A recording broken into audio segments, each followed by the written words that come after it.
नमस्ते बच्चों। आप सब लोग कैसे हो? हम लोग कौन सी इकाई कर रहे हैं? हम लोग अपना इकाई 12। कौन सा इकाई कर रहे हैं? इकाई 12 गति। इकाई 12 गति के बारे में हम लोग चर्चा कर रहे हैं। तो हम लोग आज इसमें एक नया टॉपिक के बारे में चर्चा कर रहे हैं, ग्राफ। आप सभी ग्राफ से परिचित होंगे। आप अपने गणित में ग्राफ करते होंगे ना। तो ग्राफीय विधि आप सबने पढ़ा है और आप सबको इसके बारे में पता होगा। इससे क्या होता है? किसी भी चीज को या किसी भी वस्तु को क्या कर सकते हैं? हम लोग आसानी से रिप्रेजेंट कर सकते हैं, आसानी से उसको प्रदर्शित कर सकते हैं कि कितना बड़ा है, कितना घटा है। सब हम किसके द्वारा आसानी से कर सकते हैं? ग्राफ के द्वारा। तो आज हम ग्राफ के बारे में बात करते हैं। तो जो ग्राफ है,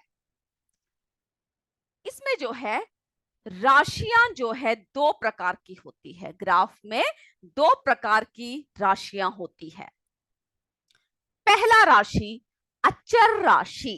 पहला राशि कौन सा है? अचर राशि, जो समय के साथ अपरिवर्तित रहती है, यानी जिसको हम लोग बदल नहीं सकते।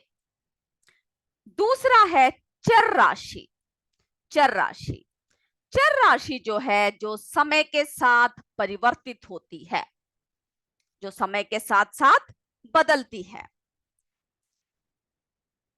तो आपको पता चला राशियां जो है, हम ग्राफ के बारे में पढ़ रहे हैं, जिसमें राशियां दो प्रकार की होती है ना? दो प्रकार की होती है। एक तो अचर राशि और दूसरा चर राशि। अचर राशि जो समय के साथ अपरिवर्तित रहती है, जिसको हम लोग बदल नहीं सकते, जो फिक्स होता है। और चर राशि है जो समय के साथ परिवर्तित होती है। ठीक है। अब हम लोग देखते हैं कि ये जो चर राशि होता है, चर राशि भी क्या होता है? दो प्रकार की होती है। तो सभी ध्यान से सुनिएगा, जो जो बातें बता रहे हैं आसान है। आप सब अगर ध्यान से सुनोगे तो आसानी से आपको समझ में आ जाएगा। ठीक है, क्योंकि आप लोग ग्राफ से परिचित हो। तो देखिए, अब जो है चर राशि, चर राशि और अचर राशि के बारे में हमने बात किया। अब हम लोग किसके बारे में बोल रहे हैं? चर राशि। तो चर राशि जो है, चर राशि, चर राशि भी दो प्रकार की होती है। कितने प्रकार की होती है? दो प्रकार की होती है। पहला पहला कौन सा होता है? स्वतंत्र चर। पहला कौन सा है? स्वतंत्र चर। आप चाहिए तो ये पॉइंट्स आप लिख के रख सकते हो। पहला है स्वतंत्र चर। और दूसरा, अब एक स्वतंत्र है तो एक क्या होगा? परतंत्र चर। परतंत्र चर। तो चर राशि दो प्रकार के होते हैं, स्वतंत्र चर और परतंत्र चर। अब देखिए स्वतंत्र चर, स्वतंत्र के नाम से ही क्लियर है क्या है? आप फ्री हो, स्वतंत्र हो। तो स्वतंत्र चर जिनको जिन जिसको क्या हम लोग क्या कर सकते हैं? जिसका रूप को, जिनको स्वतंत्र रूप से बदला जा सकता है, बदला जा सकता है।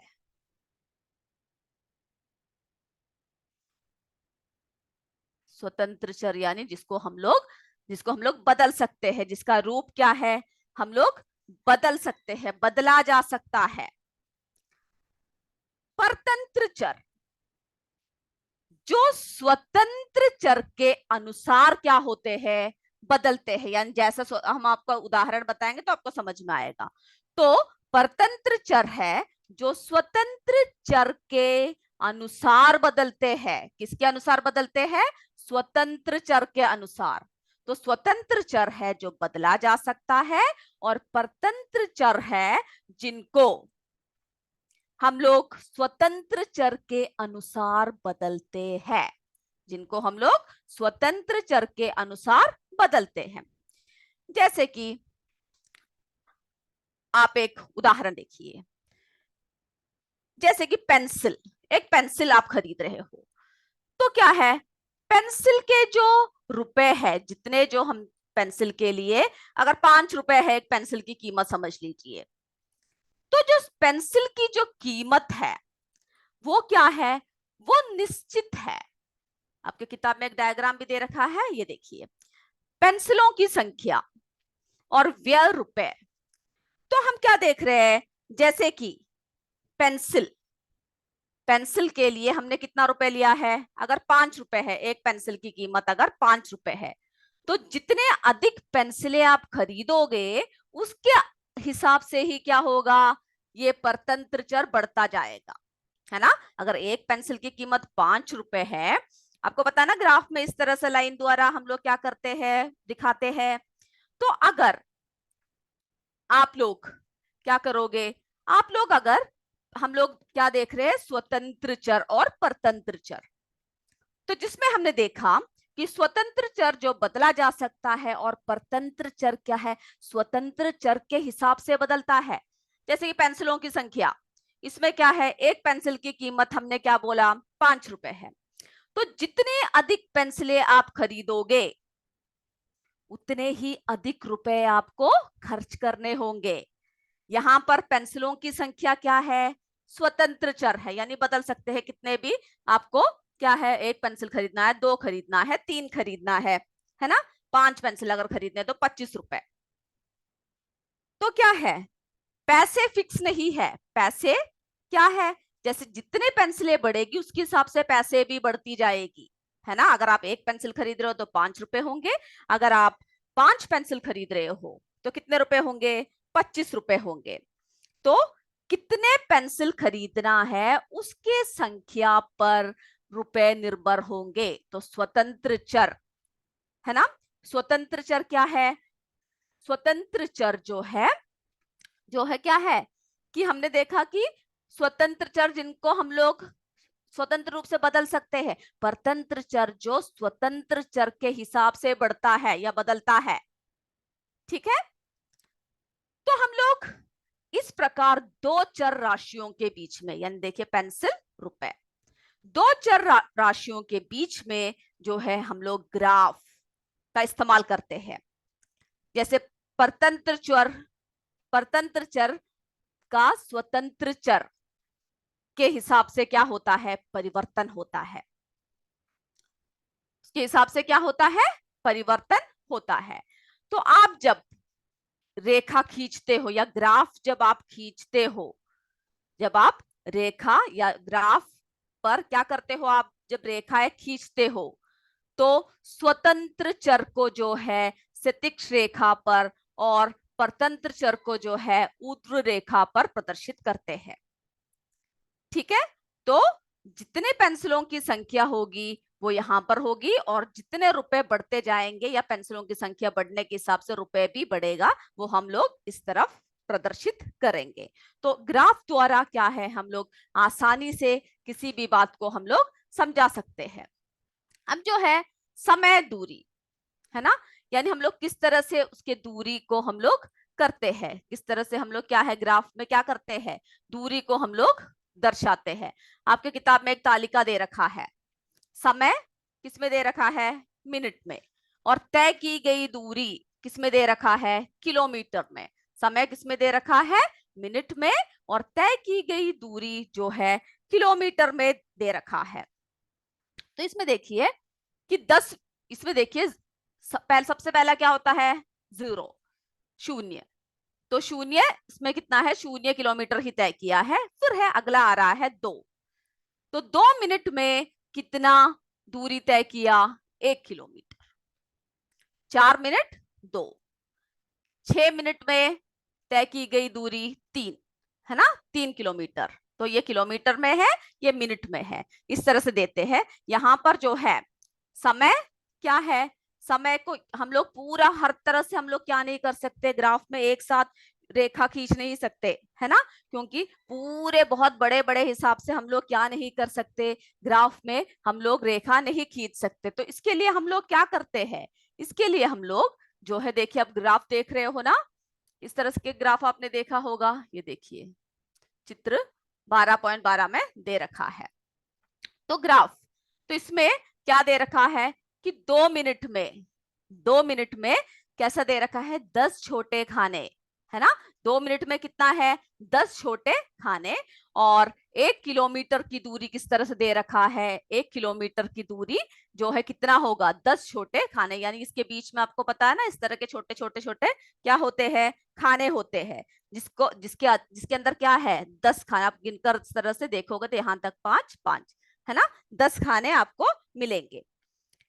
तो जो है हम लोग समय 2 मिनट, समय कितना देखा है, सबसे पहला देखिए 0 0, यहाँ पर देखिए y, और यहाँ पर क्या, यहाँ पर देखिए x, यहाँ पर एक डैश डाल रखा है, x और y डैश y। इस तरह से हम लोग इसको क्या है, ग्राफ को दिखाते हैं। ग्राफ को हम लोग इस तरह से हम लोग रिप्रेजेंट करते हैं, ठीक है। तो इसके हिसाब से हम लोग क्या करेंगे, इसके खाने चुनेंगे कि कौन कौन सा आपकी टेबल में दे रखा है ना। ये जो है, ये 2, कितनी दूरी तय की है, 1, है ना। 2 मिनट में 1 किलोमीटर, तो यहाँ पर आप एक बिंदी डाल दोगे। अगला आप देखोगे, अब अपने किताब में वो तालिका देखिए, अगला क्या देखोगे आप कि, ये देखिए तालिका देख रहे हो ना। अगला क्या देखोगे कि 4 मिनट में कितने किलोमीटर की दूरी है, 2 मिनट। तो ये देखिए 4 यहाँ पर है और इसकी दूरी कितना है, 2 मिनट। इस तरह से आप उसको दिखाते हुए जाओगे।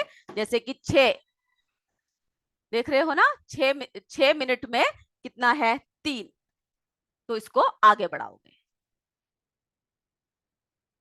उसके बाद फिर क्या है, 8, 8 मिनट में कितनी दूरी तय किया, 4 किलोमीटर। तो देखिए 8 मिनट में 4 किलोमीटर। 10 मिनट में कितनी दूरी तय किया, 5, देख रहे हो ना, 5 किलोमीटर। और उसके बाद जब आप ये दूरियां सारे तय करने के बाद आप क्या करोगे, एक इस तरह से एक रेखा आप उस पर, ग्राफ पर आप खींचोगे, ठीक है। तो जो दूरियां जो तय करती है वो हम लोग क्या करेंगे, सबसे पहले आपको क्या करना होगा, इस तरह से बिंदु बिंदु करके आपको दिखाना होगा। आपको बिंदु बिंदु करके दिखाने के बाद ये देखिए बिंदी आप डालते जाओगे, जितना जितना किलोमीटर जो तय किया है उसके हिसाब से आप बिंदियों को डालते जाओगे। और फिर क्या होगा, आप आखिर में उन सबको जोड़ोगे। आप देखो किस तरह से जुड़ते हैं, जहां जहां आपके पॉइंट्स होंगे उसको आप क्या करोगे, सबसे पहले इस तरह से एक एक बिंदियों को डालते हुए, और फिर आपने देखा कि एक सीधी रेखा में आपने ग्राफ खींचा, है ना। तो जो चित्र 12.11, है ना, 12.11 या 11 में दर्शाए गए बिंदुओं को मिलाने पर सरल रेखा, यानी इन सबको जो बिंदुओं को हमने मिलाया उससे क्या मिला, देखिए सरल रेखा, है ना। दर्शाए गए बिंदुओं को मिलाने पर क्या हुआ, सरल रेखा प्राप्त होती है। यानी सीधे सीधे आप, सरल रेखीय गति पता है ना, तो सीधे सीधे आपको एक रेखा मिला। तो हमने क्या देखा कि दूरी, समय, ग्राफ का प्रदर्शन, है ना। हमने किस तरह से दूरी और समय के ग्राफ का क्या किया है, प्रदर्शन किया है। दूरी और समय के ग्राफ का हमने किस तरह से हमने प्रदर्शन किया। और उसके बाद आप देखोगे कि जो है, तो हमने क्या देखा, स्वतंत्र चर, परतंत्र चर, और किस तरह से ग्राफ में बिंदियों द्वारा हम लोग उसको दिखाते हैं।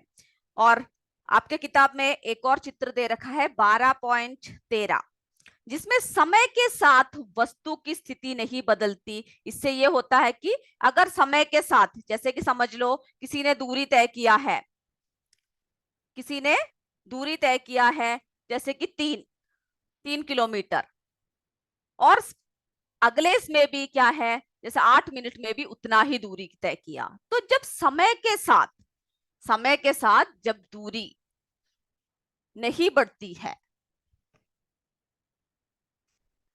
तो कौन सी अवस्था में होती है, जब हम लोग हिलते ही नहीं है वहां पर, समय के साथ जब दूरी या वस्तु की स्थिति नहीं बदलती है। अब वहीं पर बैठ के जोर से बोलिए, मुझे पता है कि आप सही बोल रहे हो, समय के साथ जब स्थिति नहीं बदलती है। क्या नहीं बदलती है समय के साथ? जब स्थिति स्थिति नहीं बदलती। तो कौन सी अवस्था में होती है बच्चों? नहीं बदल रही, यानी जब समय चल रहा है और उसके साथ स्थिति नहीं बदल रही, तो आपको पता है कौन सी अवस्था है? विराम अवस्था। हमने पढ़ा है ना, विराम विराम अवस्था में होती है विरामावस्था। कौन सी अवस्था बोलते हैं उसे? विरामावस्था बोलते हैं। और जब समय के साथ जब स्थिति बदलती है, आप उसमें देखिए, आपके चित्र 12.13 में दे रखा है। 12 पॉइंट आप सभी किताब में आप स्वयं देखिए, 12.13 में दे रखा है। उसमें से ए ग्राफ समय के साथ साथ क्या हो रहा है? उसकी स्थिति नहीं बदल रही है। ए ग्राफ में क्या है? समय के साथ स्थिति नहीं बदल रही है, वो वहां पर रुकी हुई है। तो उसको हम लोग क्या बोलते हैं? किस अवस्था में बोलते हैं? विरामावस्था। और बी ग्राफ में आप देखिए, वो रेखा आगे बढ़ रही है ना। ए ग्राफ में क्या है? आपने देखा कि इस तरह से जो है समय यहां तक पहुंचा, यहां तक पहुंचा और ये यहां पर रुक गया, तो विरामावस्था। और बी ग्राफ में आपने क्या देखा? बी ग्राफ में आपने देखा इस तरह से बिंदी बिंदी बिंदी डालते हुए क्या हुआ? आगे की तरफ बढ़ रही है, आगे की तरफ बढ़ रही है। तो वो अवस्था हम कौन सी अवस्था बोलेंगे? गतिशील अवस्था। कौन सी अवस्था बोलेंगे? गतिशील अवस्था। तो जब स्थिति में कोई परिवर्तन नहीं होता है, तब विराम अवस्था में होता है। और जब स्थिति बदलती है, परिवर्तन होता है, तब कौन सा होता है? गतिशील होती है। कौन सी अवस्था होती है उसकी? गतिशील अवस्था, है ना। ये आपको पता है, गतिशील अवस्था। तो हमने ग्राफ देखा है ना, कि किस तरह से हम लोग क्या करते हैं, बिंदुओं को आगे बढ़ाते हुए ग्राफ के द्वारा आसानी से कोई भी बात को हम लोग क्या कर सकते हैं? प्रेजेंट कर सकते हैं। ये हमने देखा। और फिर हमने क्या देखा? कि चर राशि देखा, कि अचर राशि, चर राशि, और चर राशि कितने प्रकार के होते हैं, ये सब हमने देखा। अब आप ग्राफ का बहुत सारे ग्राफों के आप क्या कीजिए? प्रैक्टिस कीजिएगा, ठीक है। फिर अपने अध्यापकों को दिखाइएगा, और उसमें कोई डाउट है तो उनको दिखाइएगा कि आपने सही किया है या नहीं। वो लोग आपको बहुत सारे प्रश्न देंगे, उसके हिसाब से आप करते जाइएगा ग्राफ। तो इस पाठ में हमारी गति इकाई 12 गति में हमने क्या क्या देखा? हमने विराम अवस्था में समय के साथ वस्तु की स्थिति नहीं बदलती है। सबसे पहला हमने क्या बात देखा? कि जब कोई विराम अवस्था में होता है, तब क्या होता है? वस्तु की स्थिति नहीं बदलती है ना। दूसरी बात हमने क्या पढ़ा इसमें? गतिशील अवस्था में, गतिशील अवस्था में समय के साथ वस्तु की स्थिति बदलती है ना। याद है ना, हमने वो सब देखा है। फिर हमने देखा गति अनेक प्रकार के होते हैं। फिर हमने क्या देखा? गति अनेक प्रकार के होते हैं, जैसे सरल रेखीय गति, वृत्तीय गति, घूर्णन गति, आवर्ती गति, दोलन गति, कंपन गति। इन सब गतियों को मुझे उम्मीद है आपने लिखा होगा, लिखकर आप अच्छे से पढ़ लीजिएगा कि कौन कौन से गति क्या क्या परिभाषा है, उसकी परिभाषा क्या क्या है। फिर हमने देखा रास्ते की कुल लंबाई, दूरी तथा प्रारंभिक स्थिति से अंतिम स्थिति के बीच की न्यूनतम लंबाई को हम लोग क्या कहते हैं? विस्थापन कहते हैं। क्या देखा हमने? विस्थापन कहते हैं। फिर चाल, चाल का हमने क्या देखा? फॉर्मूला क्या देखा? दूरी बटा समय, है ना। क्या था? दूरी बटा समय। अब हमें जो है बहुत सारे क्वेश्चंस भी इसमें करने हैं। फिर चाल का जो मात्रक क्या है? मीटर प्रति सेकंड। चाल का मात्रक हमने क्या देखा? मीटर प्रति सेकंड। ये सब बातें अब याद रखेंगे। फिर समय, समय दूरी ग्राफ में विराम अवस्था वाली वस्तु का ग्राफ समय अक्ष के समांतर होता है तथा एक समान चाल चलने वाले वस्तु का ग्राफ क्षैतिज अक्ष से कुछ कोण बनाते हुए सीधी रेखा होती है, सीधी रेखा पर होती है। तो हमने इतनी सारी बातें हमने क्या किया, इस चैप्टर में हमने पढ़ा। अब हम लोग अभ्यास प्रश्न की तरफ चलते हैं। ठीक है, अब हम लोग क्या करते हैं, अभ्यास प्रश्न की तरफ चलते हैं, जिसमें से जो है आपको पता है कि पहला जो निम्नलिखित में से सही विकल्प छांट कर लिखिए, वो सब आप स्वयं करोगे। ठीक है, कि गतिशील वस्तु कौन सा है, रेखीय गति किसकी नहीं है, घड़ी की पेंडुलम की गति कौन सा, वो सब आपको पता है, वो सब आप स्वयं ही करोगे। और जो मिलाप करना है स्तंभ का, मिलाप जो करना है वो भी क्या करोगे, आप स्वयं करोगे। ठीक है, हम लोग क्या करते हैं, प्रश्न उत्तर की तरफ आते हैं। सब अपने नोटबुक तैयार रखिए, आप अपने पेन को ले लीजिए और हम लोग सबसे पहला क्या करेंगे, अपने प्रश्न उत्तर की तरफ आते हैं।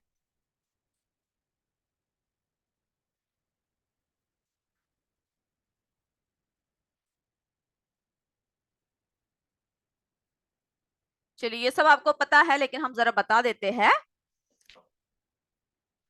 सब प्रश्न 4 लिखिए, नोटबुक में प्रश्न 4 लिखिए। किसी वस्तु के विराम और गतिशील अवस्था में अंतर स्पष्ट कीजिए। प्रश्न लिख लीजिए, हम अभ्यास प्रश्न कर रहे हैं। किसी वस्तु के विराम और गतिशील अवस्था में अंतर स्पष्ट कीजिए।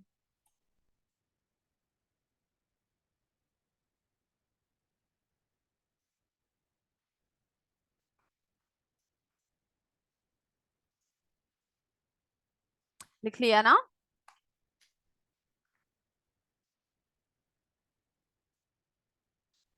अपने टेक्स्ट बुक को, अपने पाठ्य पुस्तक को सामने रखिए, उसमें से प्रश्न लिखिए। चलिए उत्तर देखिए। यदि समय के साथ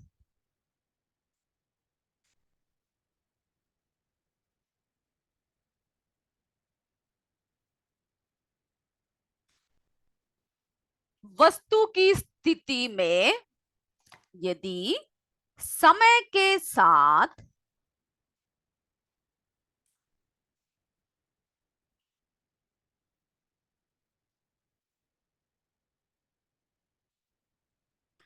वस्तु की स्थिति में परिवर्तन नहीं होता है तो, ये आपको देखने की जरूरत नहीं है, आप स्वयं ही लिख सकते हो। स्थिति में परिवर्तन नहीं होता है तो वस्तु विराम अवस्था में होती है।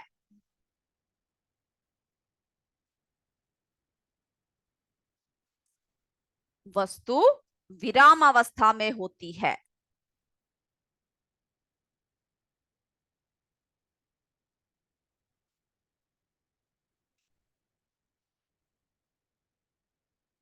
लिख लिया?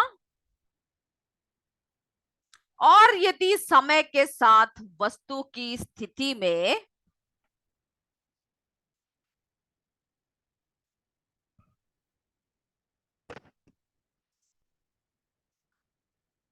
और यदि समय के साथ वस्तु की स्थिति में परिवर्तन हो तो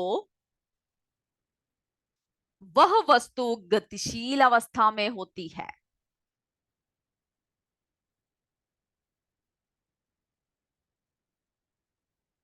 वह वस्तु गतिशील अवस्था में होती है।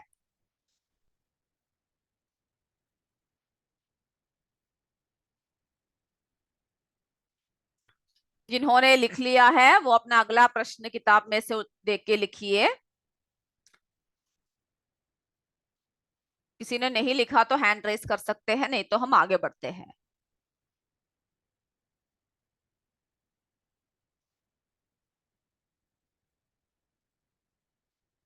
लिख लिया? चलिए अब हम आगे बढ़ते हैं।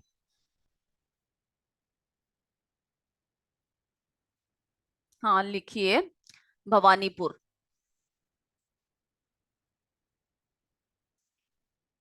जल्दी जल्दी लिखिए बच्चों।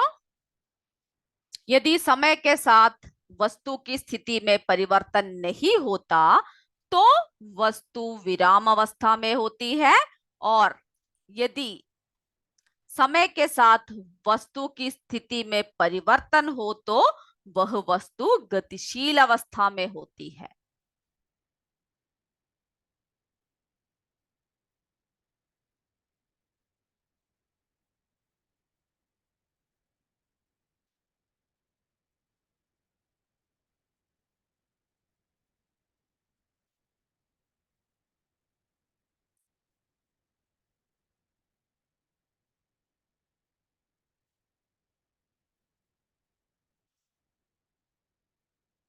लिख लिया?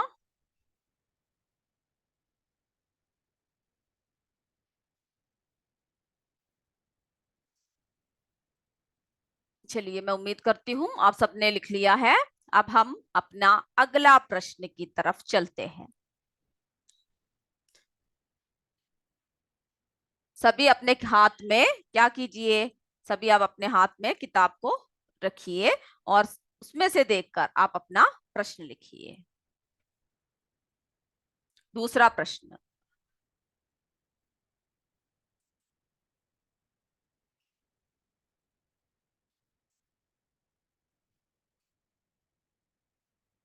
चलिए, अब ये देखिए आपके किताब में जो दूसरा प्रश्न दे रखा है, सब किताब में से ये लिखिए और ये छोटा सा एक डायग्राम भी बना दीजिए।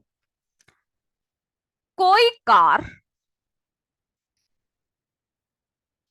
चित्र चित्र अनुसार यानी कोई कार इस चित्र के अनुसार ए बिंदु से बी बिंदु तक तथा सी बिंदु से होते हुए डी तक, है ना, डी पर 2 घंटे तक 2 घंटे तक पहुंचती है। कार द्वारा चली गई दूरी विस्थापन, यानी कार द्वारा चलाई गई दूरी, विस्थापन, चाल तथा वेग ज्ञात कीजिए। तो हमें देखना है कि इसमें जो है कार द्वारा चलाई गई दूरी कितनी है ना, उसकी विस्थापन, चाल और वेग का ज्ञात करना है। तो ये प्रश्न सभी अपने किताब में से जरा लिख लीजिए और एक छोटा सा डायग्राम भी उसके साइड में बना दीजिए।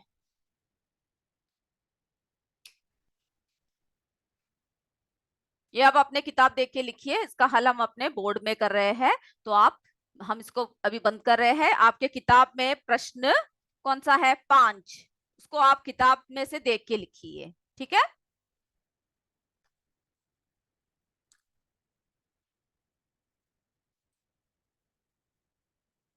चलिए, अब आपने किताब में से प्रश्न पढ़ा और किताब में से ही आप अपने प्रश्न को लिखिए और इसका उत्तर हम आपको बताते हैं। अभी हमारा समय समाप्त हो रहा है, इसीलिए अभी हम अगर वो करने रुके तो आप लोग अब उसको पूरा नहीं कर पाओगे। तो ऐसे करेंगे, अगली कक्षा में जब आप आओगे तो आप क्या करोगे, उस प्रश्न को लिखकर आओगे, ठीक है? उस प्रश्न को लिख के आओगे और डायग्राम को आप बनाकर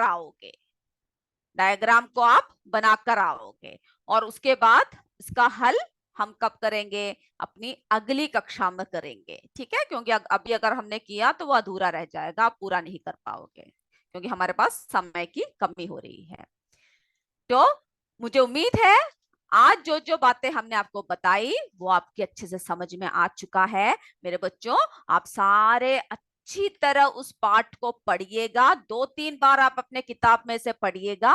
जो जो इंपॉर्टेंट पॉइंट्स है उन सबको अंडरलाइन करते हुए आप अपने नोटबुक में लिख के रखिएगा। सारे फॉर्मूलाज को क्या कीजिएगा, आप अपने नोटबुक में लिख के रखिएगा, ठीक है? तो अगली बार जब हम आएंगे तो आपसे चाल की, गति की, सभी के बारे में हम पूछेंगे। तो आप सबको आसानी से वो करने में, ये सारे हल करने में आपको आसानी होगी। तो आज की कक्षा हम यही समाप्त करते हैं। जय विद्या शक्ति, जय हिंद, जय भारत। धन्यवाद मेरे बच्चों।